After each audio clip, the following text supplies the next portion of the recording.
Prior to Lightfall, I made a touch and mouse slash boots of the assembler build. It was really good and a lot of fun.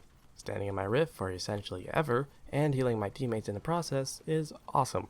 However, Lightfall brought some armor mod changes that has made this build even better. Before, the mods weren't really the main meat and potatoes of the build. The build was the gun and the boots and a single fragment. Now there's so much that can be done.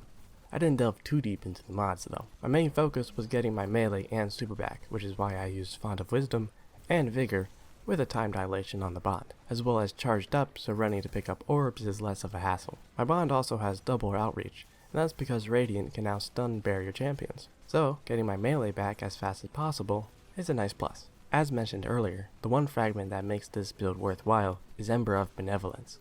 Getting all abilities back faster for one of those little seekers healing someone is very nice. The rest is personal preference, but I recommend Torches since it gives you Radiant. One thing to note, Touch and Mouse can now stun unstoppable champions with the Blight attack. The blinding that occurs counts apparently. However, sometimes it doesn't work, but that's because of Bungie rules. Since the unstoppable scout from the artifact doesn't actually apply to the gun, Radiant can take effect, allowing for barrier stunning. However, while Radiant, the Blight will not work against unstops. So if you melee something or are in a well, either wait or step out so unstops can be stopped. Not much has changed with this build besides the now way more useful mods. I highly recommend it. Plus, the super regen from bosses is insane. I got nearly 3/4 of my super back before the well ended. I probably could have gotten a whole super back if I just kept shooting the boss.